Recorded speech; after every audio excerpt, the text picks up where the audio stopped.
Hey Playas, how you doing? Welcome back to Playas Guide. On the last episode of Playas Guide, I talked about how I got started in game collecting. So, this episode, I'm going to talk about how I would start collecting games if I were to start collecting video games today. So hopefully some of the information in this video is helpful to those of you who are looking at starting collections or have just recently started getting into the forefront of video game collecting. So first off, what I think you should do is think about a console that you really like, or a genre of game, or a series that really interests you. And then, if you're looking within a console or a genre, look for different subsets that you could complete. So if you're starting off with the NES, maybe you could make it a goal to collect all the black box games. Or if you're a really big fan of fighting games, maybe you want to go after all the Mortal Kombat games. And when you're looking within these consoles and subsets and different genres, keep an eye out for different games that look interesting or that are rare or valuable and know what they are so that you can add them to your collection. The next step to starting game collecting is you want to get out there and start looking at game stores, pod shops, flea markets, and seeing what they have, what type of selection, what the prices are like. And then after that, the next thing you're going to want to do is check eBay listings. See what some of these games are selling for online. Depending on what you're looking at, too, you might want to use Amazon or price charting to look up the values of some of these games and some of the sold listings so that you could comprehend a better understanding of the true value and rarity of some of the items that you're looking for.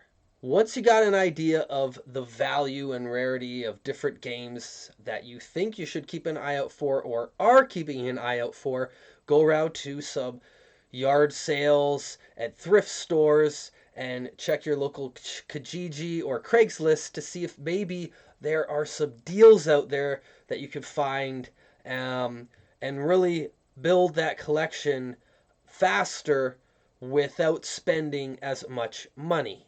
Now, also keep in mind that you might find some games that are very sought after or popular or rare and expensive that you have no interest in, but you might be able to take that game or games to one of those pod shops, flea markets, or local game stores and trade it in for some credit and get those games that you did have your eye on that you didn't pick up right away. And sometimes I'll tell you this, holding off on buying a game can work out for you in the long run. You do want to know when to pull the trigger because you don't want to sit around and wait for it to drop in price forever. But when you see a good deal, pick it up. When you're humming and hawing over a price, I'd say pass on it because chances are that game, unless it's a really rare game, you'll see it again for that price or less down the road. Now that you've been around town and you've seen what is out there online and you have a better idea of what you're looking for, you could really prioritize specific games that you want and others that you could hold off on.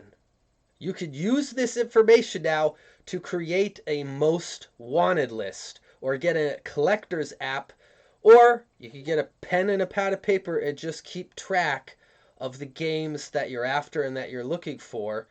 And you could also let some people know who also share similar interests or work at some game stores or resellers that, hey, I'm looking for this stuff. If you get it in, hit me up. Now that you know what the rares are and what you're looking for and you got a wanted list, the next thing you're going to want to do is create some long-term goals to keep things interesting. Don't start rushing in and buying up everything that you see in sight that looks interesting or applies to whatever your collection goals are. Think beyond that because otherwise you're going to burn out really fast and spend a ton of money. So there's games that are trending in popularity. Usually this has to do with whatever generation grew up with these consoles. I think next is going to be, well, it's already happening, the GameCube. The games are starting to increase in value. We're seeing that a little bit too with the Xbox and PS2, not as much, but they are slowly on the rise. But now is still a great time to buy those games. So something you want to look for is maybe what's not so popular, because you're going to have a lot easier of a time finding good games, rare games, and games for very cheap on consoles like the Xbox 360 and PS3 right now. If you'd like to know more about that, I did do a video on what is hot to collect for 2019, and I also did a video on game collecting in 2019, which I did at the start of the year. I also made a couple videos on game hunting and game collecting tips, so you're going to want to check those out because there's a lot of helpful tips for people who maybe aren't just beginners at video game collecting. And the final step in game collecting is make some space for your games. Figure out how you want to display them and store them, what works best for you, and figure it out and do it. Okay, players, so those are the methods that I would use if I were to start game collecting today or had recently started collecting video games, no matter what console you're collecting for, or brand, or genre, or whatever your interests are. That's how I would get going. Anyways, thanks for tuning in to another episode of Playas Guide. Next week I got a special episode for you, so make sure you subscribe to the channel because it is free to do so. And I'll catch you later, players.